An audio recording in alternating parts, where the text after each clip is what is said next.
En 70 ans d'existence, l'un des ponts les plus célèbres du monde a constamment été la victime de forces naturelles destructrices. Des courants traîtres se ruent sur ses fondations. Des vents violents font ployer ses tours. Le brouillard marin, chargé de sel corrosif, ronge son immense structure métallique. Sans relâche, une équipe d'ouvriers infatigables remplace le béton fissuré et le fer rouillé afin que le pont reste debout. Mais le pire est encore à venir.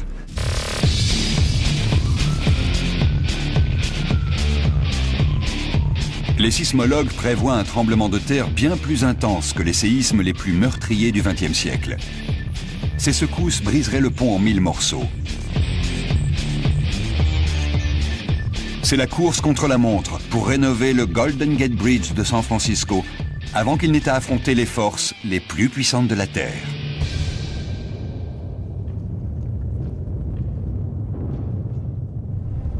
De tous les éléments qui se déchaînent à San Francisco, les tremblements de terre sont les plus dévastateurs. Les profondeurs de la roche renferment une force inimaginable. Quand les tensions deviennent trop fortes, la terre tremble.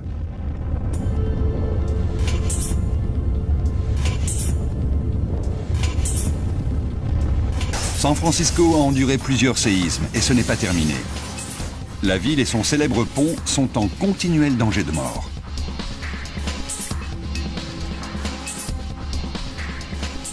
Le jour de la catastrophe approche. Nous devons moderniser le pont au plus vite si nous voulons le sauver. Selon les prévisions, il reste moins de 35 ans pour garantir la survie du monument le plus connu de San Francisco. Nous allons connaître un tremblement de terre sans précédent dans les 35 années à venir. Les ingénieurs doivent donc effectuer de toute urgence la mise aux normes sismiques.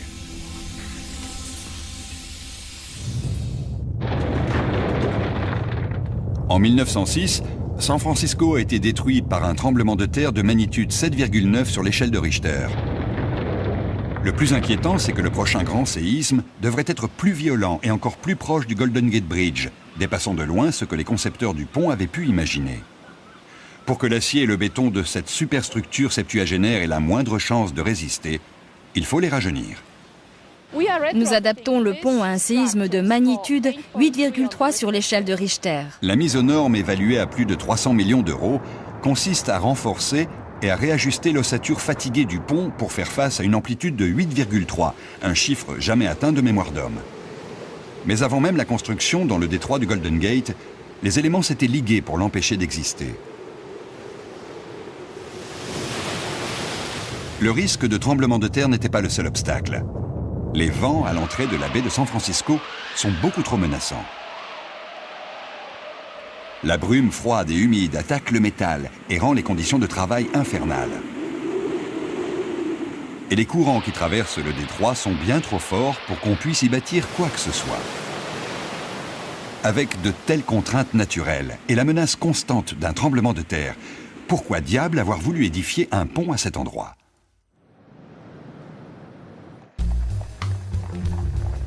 En 1918, San Francisco est en train de devenir une cité prospère.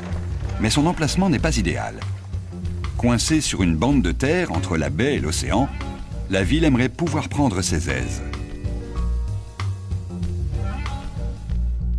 Or, à moins de 2 km de l'autre côté d'un détroit aux eaux dangereuses appelé Golden Gate, la Porte d'Or, s'étend une terre d'abondance. Les hectares préservés du comté de Marin offrent aux citadins des terrains à bâtir, de la main-d'œuvre et des ressources inexploitées. La ville en pleine croissance ne peut pas résister à la tentation. Les bacs qui font l'aller-retour sont pleins à craquer. Il est temps de construire un pont.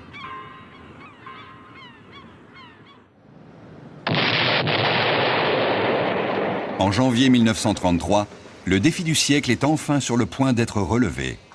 L'édification du plus long pont du monde, avec les tours les plus hautes et les fondations les plus profondes, à l'endroit le moins propice des États-Unis.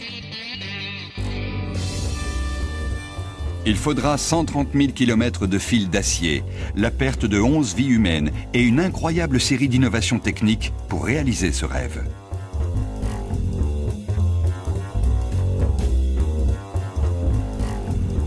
La première grande bataille contre les éléments est la construction des fondations colossales de la tour sud.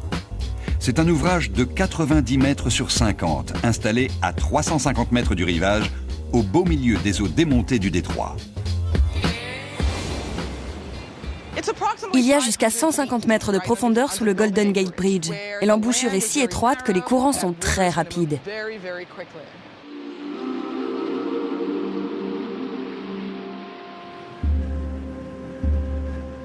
Comme pour démontrer la témérité du projet, au cours de la première année, le brouillard, le climat et les courants gênent successivement la construction de la pile sud, qui devient bientôt la partie la plus maudite du pont. Les eaux bouillonnantes et implacables qui traversent le détroit commencent leur course innocemment dans les hauteurs de la Sierra Nevada. 10 rivières débouchent dans la baie de San Francisco, après avoir arrosé 130 000 km² de collines et de terres agricoles. Cela représente presque 40% de la Californie. Toute l'eau de ces rivières se concentre dans la baie, avec pour seule destination possible l'océan. Elle s'y jette à travers un passage dans la roche de moins de 2 km large, le Golden Gate. Elle percute alors une force opposée venant du large, la marée de l'océan Pacifique qui s'engouffre 2 fois par jour dans l'embouchure de la Porte d'Or à un débit impressionnant de 65 millions de litres par seconde.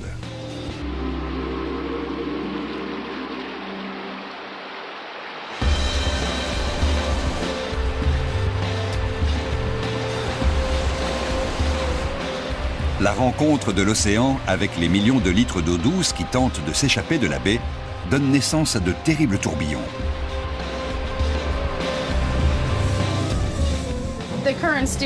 Les courants sont très forts.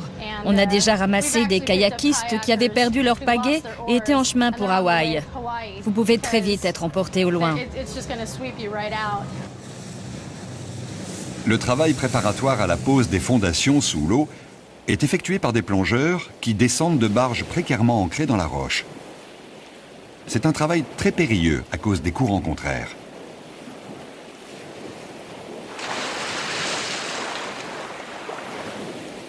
À marée montante, quand l'eau de mer rencontre l'eau des rivières, les flots circulent dans 2 directions différentes en même temps. L'eau douce, plus légère, s'élance vers le large, tandis que l'eau du Pacifique, plus dense et plus froide, essaie d'entrer de force dans la baie. Les plongeurs doivent lutter pour garder le contrôle de leurs mouvements dans les remous. La solution est aussi radicale qu'énergique.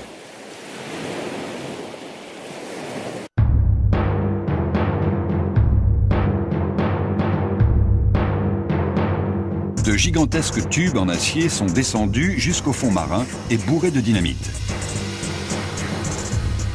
Petit à petit, l'équipe de construction parvient à exploser la roche de base 30 mètres plus bas.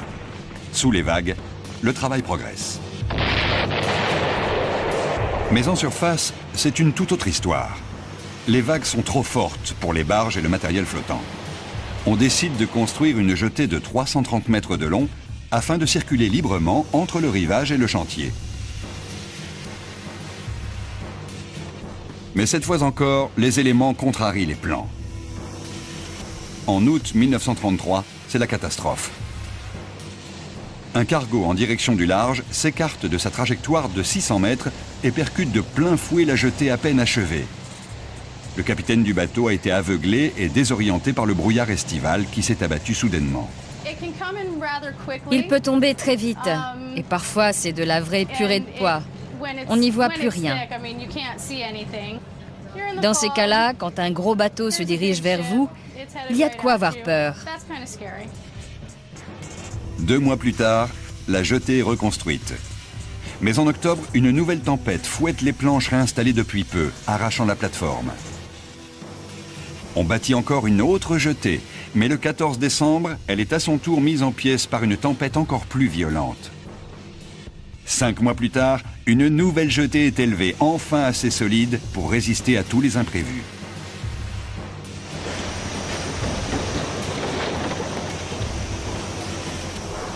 Sur les fonds marins, arasés à coups de dynamite, on fait descendre d'énormes blocs de béton. Scellés les uns aux autres, ils forment un réservoir cylindrique protégé par un ceinturage. Après avoir pompé les 35 millions de litres d'eau à l'intérieur du ceinturage, on y verse pas moins de 100 000 mètres cubes de béton.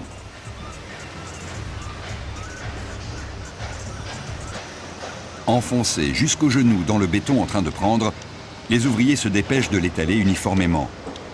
Une base solide est ainsi posée à même les fonds marins. Le 3 janvier 1935, la pile est terminée. C'est la plus grande jamais construite jusqu'alors. Elle culmine à plus de 13 mètres au-dessus de l'eau. Déjà, sur les quais, s'entassent les éléments constitutifs des deux innovations les plus marquantes du Golden Gate Bridge. 130 000 km de fils d'acier pour des câbles porteurs d'une longueur record et 44 000 tonnes d'acier de construction pour des tours de 227 mètres, les plus hautes et les plus gracieuses de l'époque.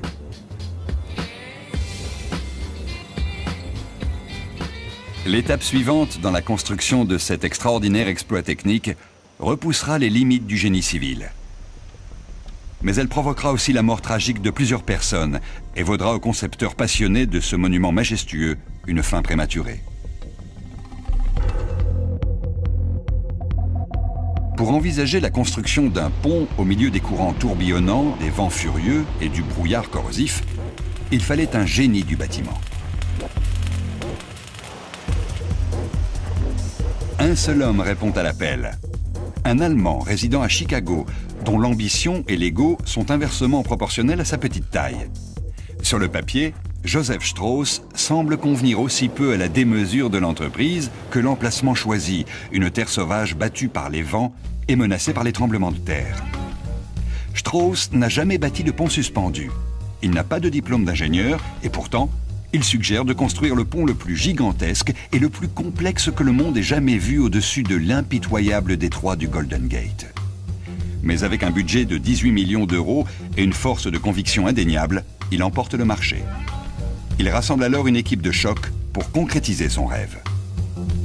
Sa première recrue est un célèbre professeur en génie civil, Charles Ellis. Cet intellectuel méticuleux et conservateur donne au projet la caution scientifique qui lui faisait défaut. Strauss fait ensuite appel à Léon Moisseiff, le concepteur très à la mode du Manhattan Bridge à New York. Ensemble, Moisseiff et Ellis réinventent les règles du techniquement possible. Voici le couronnement de leur collaboration. 2 tours s'élevant à plus de 200 mètres au-dessus de l'eau, construites avec la plus grande précision par les meilleurs charpentiers métalliques, ou hommes du pont, comme ils aiment s'appeler. Ces hommes parcourent le monde à la recherche des chantiers les plus difficiles. Le Golden Gate les attire comme des mouches. Les différentes parties des tours sont fabriquées en Pennsylvanie, puis transportées par barge. Elles traversent le canal de Panama pour remonter la côte jusqu'à la baie de San Francisco. Elles sont composées de grappes de plaques d'acier de 2,5 cm d'épaisseur, façonnées en alvéoles. Les montants de chaque tour sont ainsi constitués de nids d'abeilles disposés de façon pyramidale. Il y en a 97 à la base et seulement 21 au sommet, où les montants sont plus étroits. Cette configuration en palier est une première. La forme des tours leur permet de supporter les 35 000 tonnes de poids morts que représentent les câbles et la chaussée, mais aussi dans le cas où le pont serait chargé de bout en bout de camions, 4 500 tonnes supplémentaires de poids roulant. Les tours sont les chefs-d'œuvre qui rendent le Golden Gate Bridge reconnaissable entre tous. À l'intérieur et à l'extérieur de chacun de ces pylônes courent 37 km d'échelle. Chaque barreau nous rappelle que cet ouvrage gigantesque a été bâti par des mains humaines, pièce par pièce. Ce sont les métalliers du même local que le mien, de 377, qui ont construit le pont. On admire ces hommes qui ont assemblé le Golden Gate Bridge tout là-haut. À cette hauteur, les vents et la brume rendent la tâche aussi délicate pour les ouvriers d'aujourd'hui que pour leurs prédécesseurs. C'est l'enfer. On travaille d'une main et on se tient de l'autre. Dans les années 30, au mieux, les conditions sont pénibles. Au pire, elles sont dangereuses.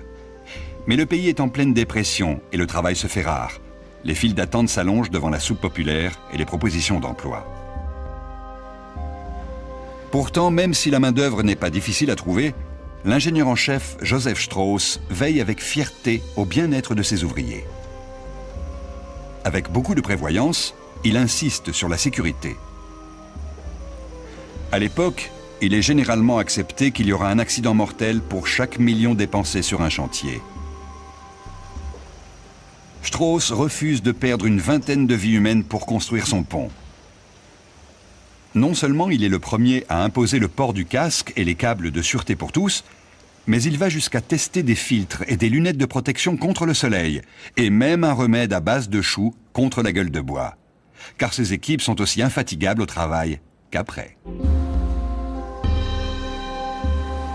La mesure de sécurité la plus vaste et la plus coûteuse est un filet géant, comme ceux utilisés par les cirques pour les numéros de voltige.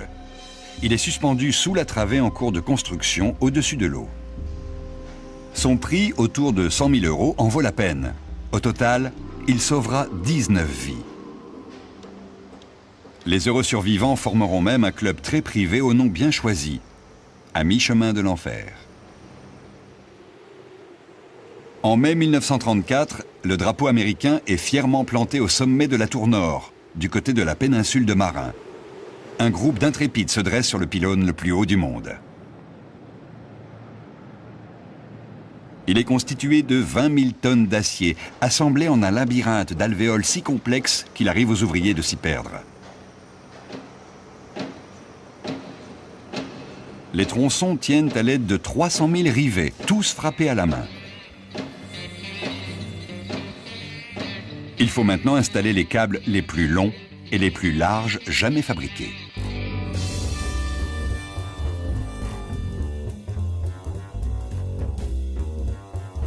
Trop lourds pour être transportés entiers, ils sont tressés à partir de 130 000 km de fils d'acier acheminés depuis la côte Est sur des bobines géantes. Les 22 000 tonnes d'acier des câbles porteurs sont entrelacés, fil par fil, grâce à un procédé inventé par les constructeurs du Brooklyn Bridge de New York, la société Roebling, dans le New Jersey.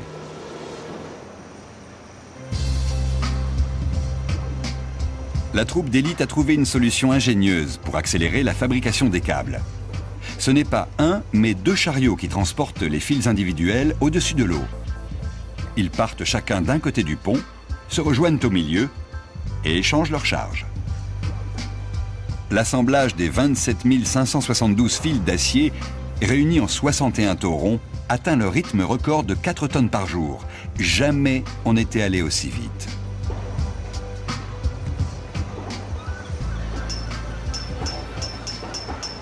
Malgré la bonne volonté de Strauss, les accidents sont inévitables.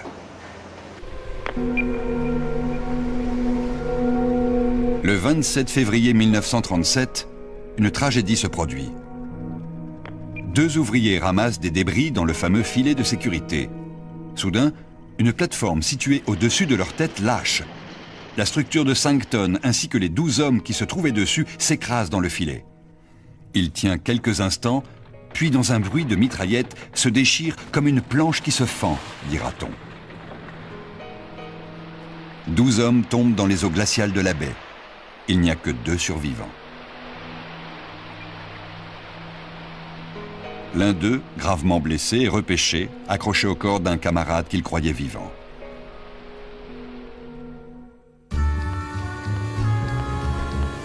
En mai 1937, le pont est enfin terminé. C'est le jour tant attendu de l'inauguration. Le 27 mai est déclaré Journée des piétons. Plus de 200 000 personnes traversent le Golden Gate Bridge en marchant, en courant, en faisant du patin à roulettes ou des claquettes. Le lendemain, un cortège de voitures officielles parcourt la travée la plus longue qu'on ait jamais vue. Joseph Strauss ouvre fièrement son pont au monde entier, proclamant « S'il est entretenu par les générations futures, il vivra à tout jamais ». À 67 ans, après 20 années de politique, de travail, de gloire et de tragédie, Strauss se retire discrètement à Los Angeles. Un mois plus tard, il est alité. Avant la fin de l'année, le visionnaire dont la détermination a donné naissance au Golden Gate Bridge disparaît.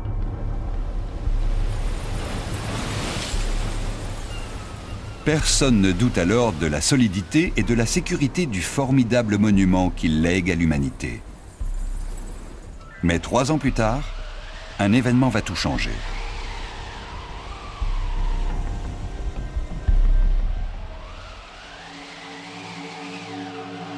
En novembre 1940, devant le monde entier, et à la consternation des ingénieurs qui ont conçu le Golden Gate Bridge, le pont suspendu le plus moderne du moment, le 3e plus grand de la planète, se désintègre sous l'action du vent.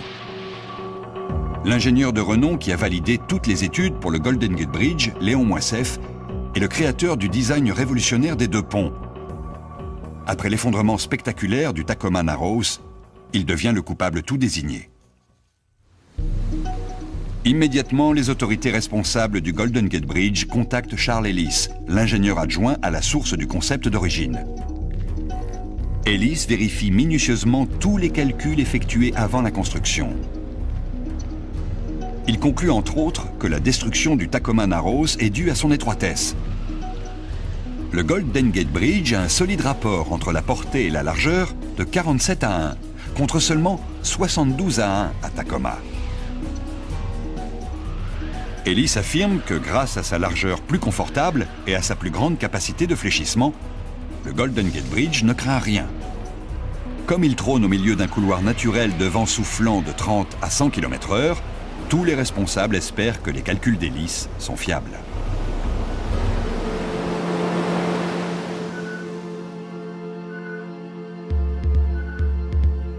Sur des kilomètres et des kilomètres, au nord comme au sud, les vents venant du Pacifique n'ont aucune porte d'entrée vers l'intérieur des terres.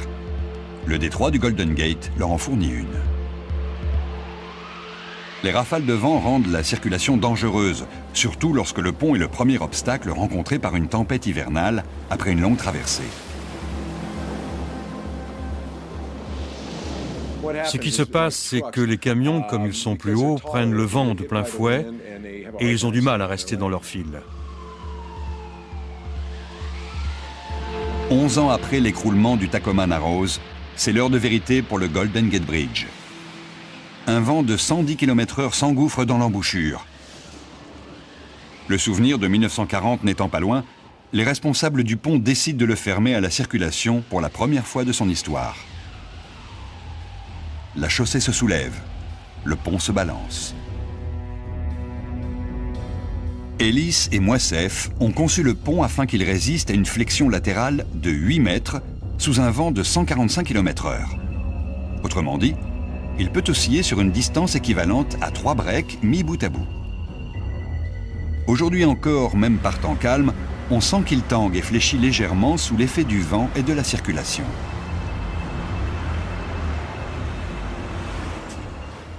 Ce ne sont pas des secousses. C'est très subtil, très doux. Mais on sent bien qu'il bouge. Le vent est incessant et souvent glacial. Il siffle à travers les suspentes, refroidissant le pont quand la ville baigne dans la canicule. Parfois, bizarrement, le climat n'est pas le même aux 2 extrémités du pont.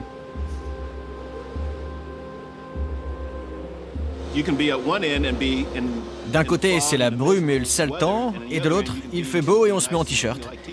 Il y a une grande différence de climat entre le nord et le sud. La rencontre entre l'air chaud et l'air froid est encore plus destructrice que le vent.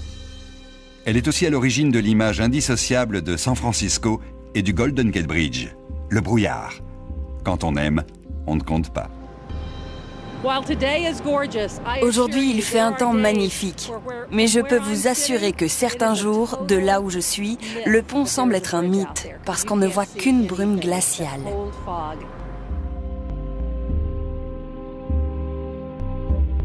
Cette nappe de brouillard froid, coincée par les masses d'air environnantes, s'accroche obstinément au pont. Pendant environ 3 mois de l'année, le Golden Gate subit un microclimat cauchemardesque, tandis que le reste de la baie se chauffe au soleil. C'est très brumeux, très humide. Souvent, quand on vient travailler, on ne voit même plus l'eau sous nos pieds. Mais le brouillard, ça va, ça vient. Quelquefois, on part déjeuner et tout d'un coup, ça se dégage, ou l'inverse. C'est très imprévisible. La corrosion du métal par la vapeur salée est en train de tuer lentement le pont.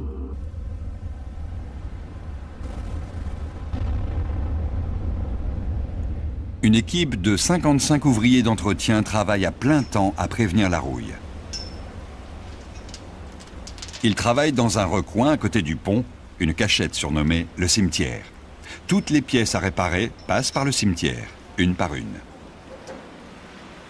Chaque tronçon corrodé est démonté et décapé à la sableuse.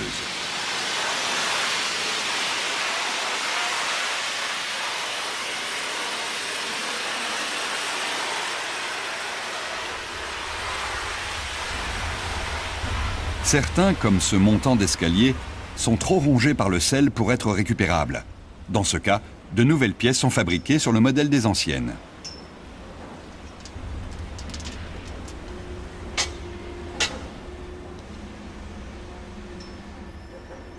Ces nouvelles traverses sont ainsi découpées à l'identique. On applique un apprêt, puis on les peint dans la fameuse couleur orange internationale du Golden Gate Bridge. Elles seront ensuite fixées sur le pont pour faire face au brouillard. On pourrait penser que les parties inférieures sont protégées de la pluie, mais même là, l'humidité de la brume se condense et des gouttes vous tombent sur la tête. Ces tiges d'acier qui ancrent les câbles dans la roche ont rouillé de part en part. Il faut les enlever et les changer. D'ailleurs, petit à petit, chaque morceau corrodé du pont est remplacé. Une bonne partie de ce monument historique est en fait récente. Le talent des ouvriers d'origine se perpétue chez les charpentiers métalliques d'aujourd'hui. Une par une, les pièces des années 30 sont reconstituées avec les matériaux actuels.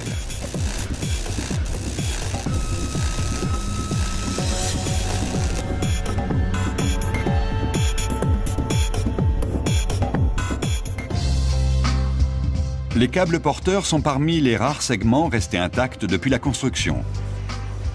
Leur secret tient à la façon dont ils ont été rendus étanches dès 1936. Une fois les taurons suspendus d'un massif d'ancrage à l'autre, ils sont comprimés sous une force de 50 000 kg, puis encerclés de fret. Les câbles sont ensuite recouverts de peinture anti-rouille et enrobés dans 5 km d'acier moulé. Ils sont aussi solides aujourd'hui qu'au moment de l'assemblage. Aujourd'hui, une section de câbles attire les touristes à côté de la statue de Joseph Strauss.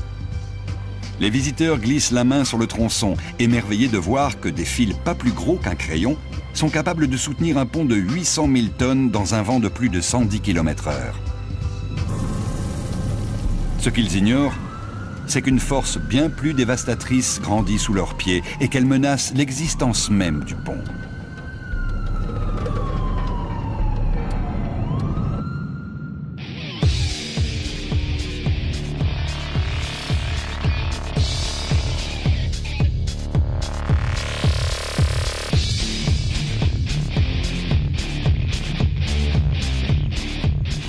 Le risque de tremblement de terre à proximité du Golden Gate est aujourd'hui plus réel que jamais. J'aimerais croire que ça n'arrivera pas demain, mais c'est possible. Pour que le pont ait une chance de résister aux secousses, le rythme des réparations s'est accéléré. Une réfection totale est nécessaire pour parer au pire. Il s'agit simplement de réajuster le pont, comme on accorde un piano. On prend les cordes, c'est-à-dire les suspentes, et on les réajuste pour qu'elles puissent amortir ou dissiper les forces sismiques. Elles doivent être capables de faire soit l'un, soit l'autre. De nombreuses autres parties du Golden Gate Bridge doivent pouvoir amortir ou dissiper le choc. Il faut donc les démonter, les modifier ou les remplacer. Le principal obstacle à cette protection parasismique vient paradoxalement des tremblements de terre. Pendant les travaux de mise aux normes, le pont doit rester capable de résister aux secousses telluriques.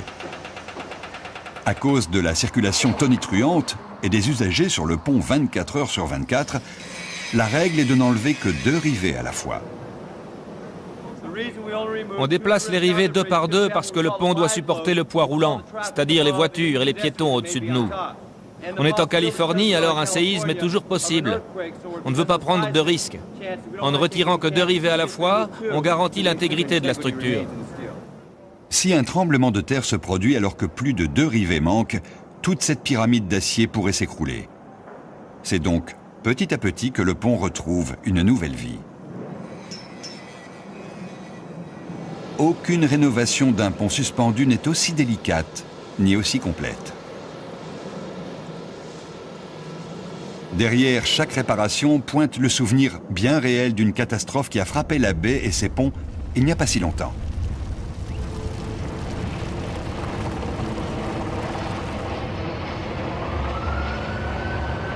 À la fin des années 80, le tremblement de terre de Loma Prieta a bouleversé la vie de tous les habitants de la région. J'ai vécu le Loma Prieta. Oui, c'était en 1989. C'était grisant. Quand on est passionné de géologie, c'est un moment intense. Tous les séismes sont mesurés sur l'échelle de Richter. Les plus petits, les micro-séismes, ne sont détectés que par des sismographes. Mais tous ceux qui dépassent une magnitude de 3,5 sont perceptibles par les humains. Le Loma Prieta atteint 6,9 et il n'échappe à personne. Le tremblement de terre fait 62 victimes. 3000 personnes sont blessées et 14 000 se retrouvent sans abri.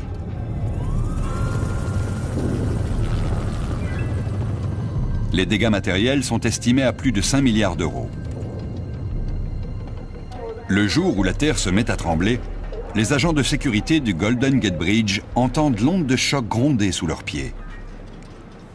J'étais ici, le bruit était assourdissant. On aurait cru qu'une locomotive passait. Le Golden Gate Bridge n'a jamais eu à affronter des forces aussi violentes et de loin. Même pour les Californiens aguerris, l'intensité du Loma Prieta est inédite. J'ai vécu ici toute ma vie, mais je n'avais jamais vu le séisme aussi fort. Je ne l'oublierai jamais. L'infrastructure de la baie de San Francisco souffre beaucoup.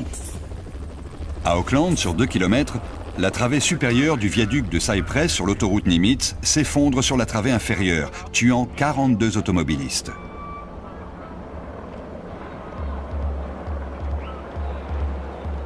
Plus au nord, on voit s'écrouler un tronçon de 10 mètres du Bay Bridge, construit à la même époque et souvent par les mêmes équipes que le Golden Gate Bridge.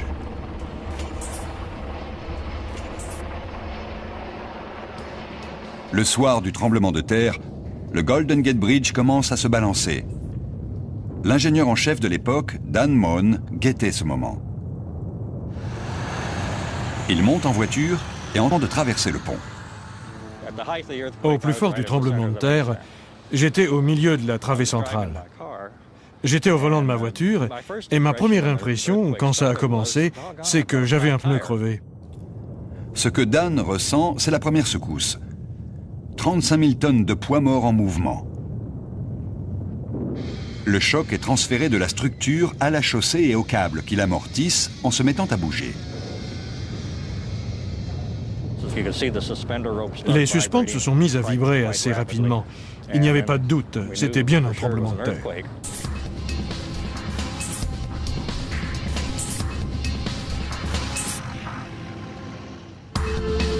Bien que l'épicentre se trouve dans les montagnes de Santa Cruz, à 80 km de là, la majeure partie des dégâts a lieu dans les zones urbaines autour de la baie. Mais qu'en est-il du Golden Gate Bridge? On voyait nettement les suspentes. Les petits câbles tendus entre les câbles porteurs et la chaussée se balançaient d'avant en arrière. C'était visible d'ici. Le pont réagit comme prévu. Il tangue, amortissant les forces sismiques, avant de les libérer par ses vibrations et ses mouvements. Cette dissipation d'énergie est ce qui sauve le Golden Gate Bridge du désastre. Et c'est l'objectif principal de l'opération de protection parasismique entreprise aujourd'hui. Étouffer ou diffuser le choc, c'est le seul moyen de rester entier.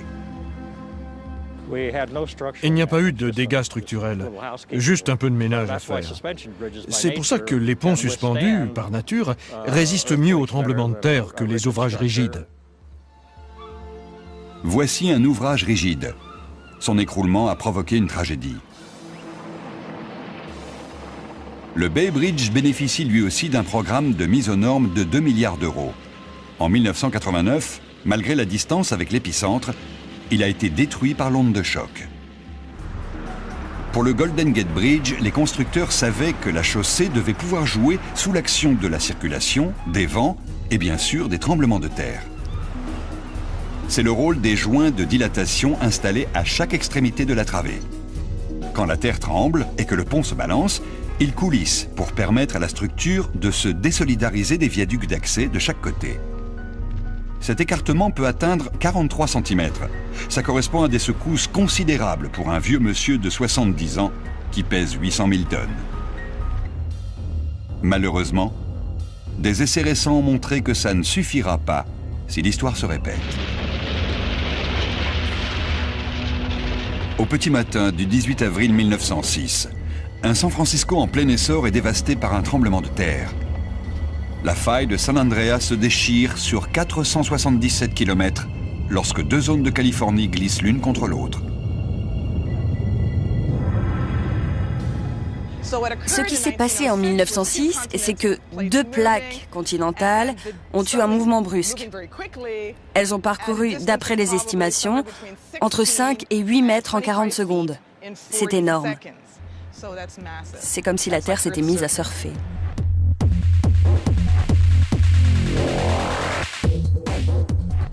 Il n'y a pas eu d'avertissement.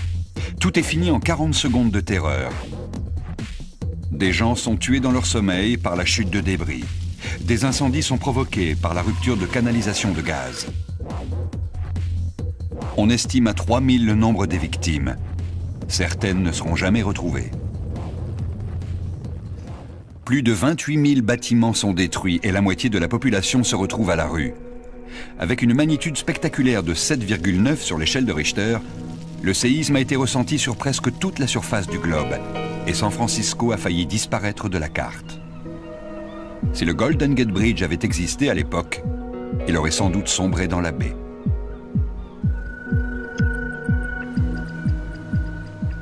Aujourd'hui, des études approfondies révèlent que le pont se trouve entre les deux failles sismiques les plus actives de Californie, la faille de San Andreas et la faille de Hayward. Chacune marque la frontière entre deux morceaux de croûte terrestre. Les plaques continentales qui sillonnent la planète dérivent en permanence, mais pas toutes dans la même direction. Après une période d'environ 250 ans, les zones de frottement des plaques continentales finissent par céder. Mais les plaques ne se contentent pas de se fracasser. Elles libèrent toutes les tensions accumulées depuis leur formation. En 1906, ça représente une quantité d'énergie considérable. Ce tremblement de terre est l'un des plus violents de l'histoire. Avec celui de 1989, il a énormément fait progresser les recherches sismologiques.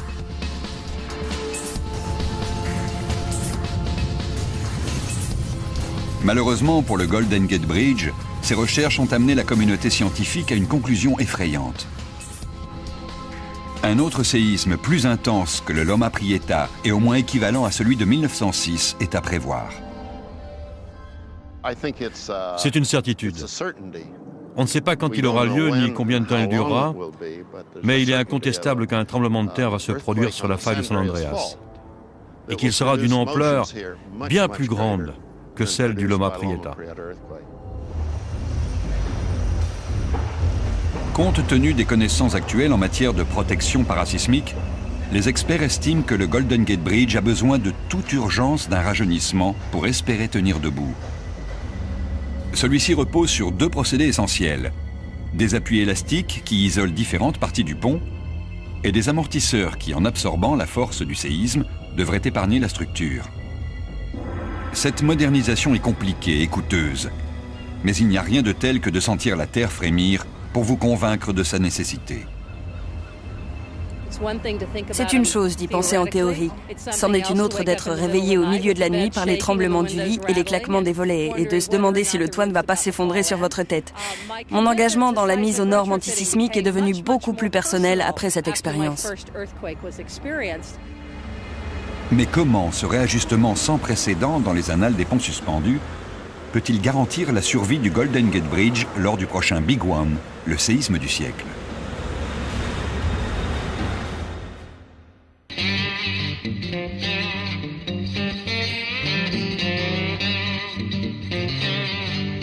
Le tremblement de terre de 1906 a été le plus dévastateur de l'histoire des États-Unis.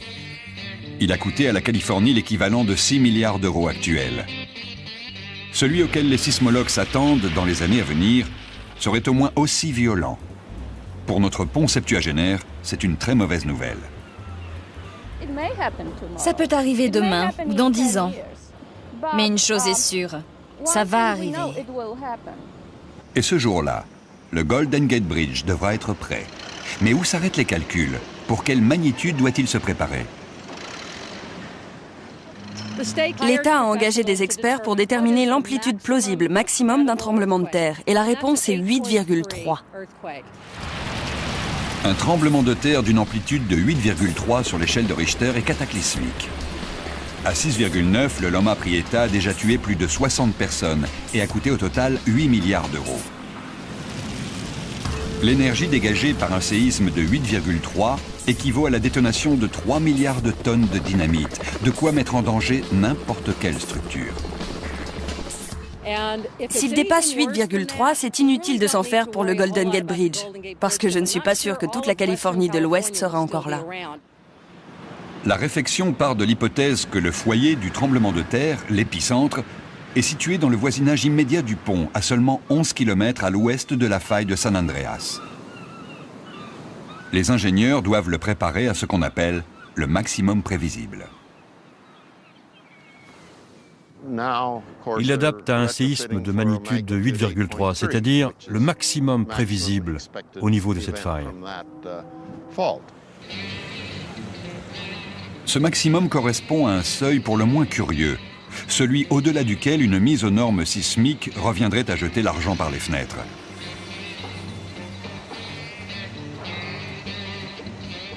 Dans le cas du Golden Gate Bridge, ce seuil est très élevé. Cette opération de protection parasismique est la plus délicate et la plus chère jamais entreprise sur un pont. D'ailleurs, s'il s'agissait de tout autre ouvrage, il serait plus efficace de le démolir pour le reconstruire entièrement. Mais le Golden Gate Bridge n'est pas un pont comme les autres. Quand on pense aux grands monuments des États-Unis, on pense à la Statue de la Liberté et au Golden Gate Bridge. Il est indéniablement reconnaissable entre tous. Avez-vous jamais vu quelque chose d'aussi beau? Et c'est un pont. Sa forme et sa couleur caractéristiques font l'admiration des foules. Même les ingénieurs sont fascinés par ses records et ses innovations. Il est extraordinaire. Je crois que tous les ingénieurs qui ont travaillé dessus y sont très attachés. Il a été officiellement reconnu comme l'une des 7 merveilles du monde moderne.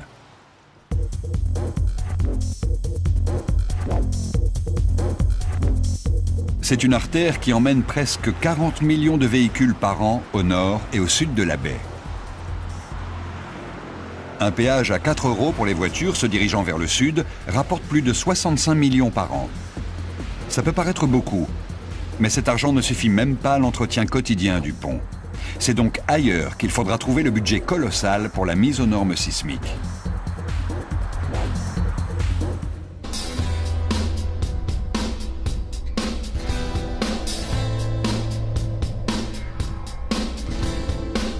De l'autre côté du Bay Bridge, à Berkeley, l'entreprise des transports californiens Caltrans fait aussi des tremblements de terre sa priorité.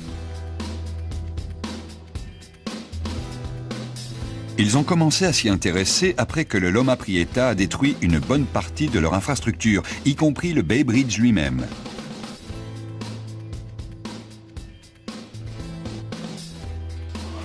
Caltrans fait des expériences visant à amortir et isoler l'énergie sismique. Pour cela, les chercheurs provoquent eux-mêmes des tremblements de terre. Voici la plus grande table sismique des États-Unis. Elle peut simuler tous les tremblements de terre mesurés jusqu'à ce jour. Ces nouveaux appuis sont destinés au Golden Gate Bridge.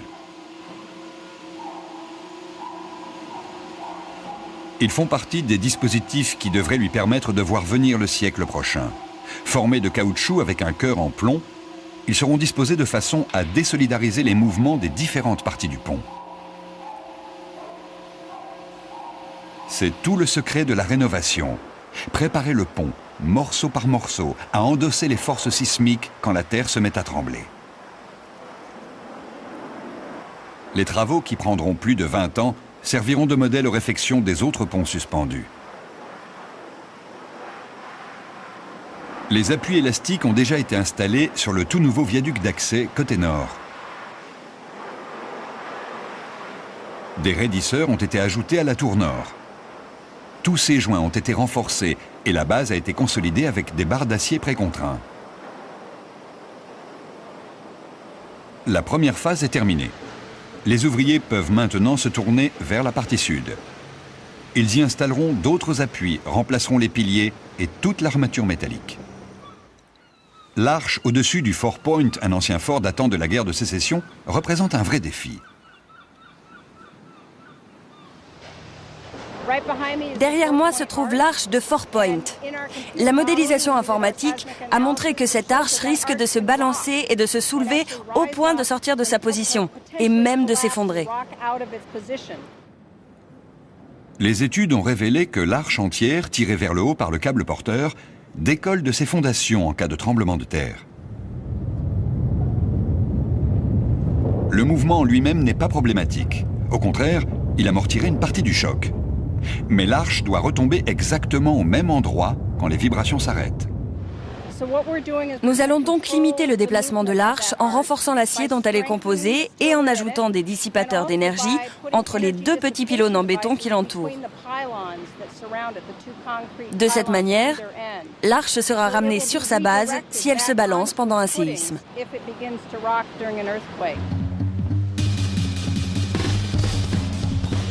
Par ailleurs, dans les hauteurs où les 800 000 tonnes du pont sont suspendues aux deux selles d'appui de presque 3 000 tonnes, l'acier moulé sera renforcé pour réduire le mouvement. Des amortisseurs seront insérés entre les tours et la chaussée, et certaines parties du ceinturage de béton sous l'eau seront changées. Il ne faut pas perdre de temps, car le prochain tremblement de terre peut frapper à tout moment. Cependant, il reste un obstacle majeur à franchir, et il est de taille. Ce serait beaucoup plus simple de tout recommencer, de changer la configuration du pont et de déplacer tous ces éléments, mais cette splendeur qu'est le Golden Gate Bridge n'existerait plus. Quand la mise aux normes sera entièrement finie, personne ne devra voir que le moindre boulon a été déplacé. C'est drôle à dire, alors qu'on y consacre des millions d'euros, mais on doit faire en sorte qu'il ait l'air intact. Chaque rivet a été vérifié. Plus de la moitié de l'acier a été remplacé. Le revêtement des piliers en béton a été refait. La chaussée et les suspentes sont toutes neuves. Petit à petit, le pont est entièrement rénové. Un jour, il ne restera plus rien de l'acier et du béton d'origine de ce monument stupéfiant, érigé à la gloire du progrès, sur lesquels des hommes sont morts et des réputations ont été construites. Mais malgré toutes les épreuves qu'il a traversées, il reste le Golden Gate Bridge, l'un des ponts les plus célèbres et les plus admirés du monde. J'ai entendu des gens dire qu'ils avaient économisé toute leur vie pour venir le voir. Dans les années 30, c'est une merveille d'innovation technique.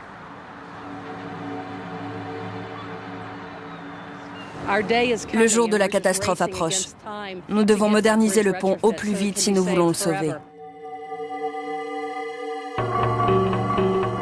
Aujourd'hui, le plus beau de tous les ponts a droit à une nouvelle vie.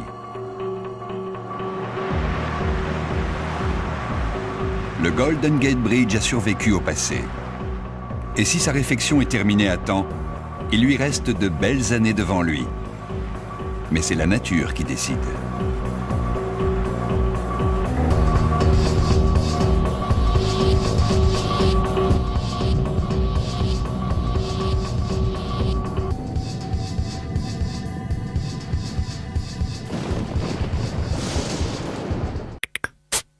Dans Dans un instant,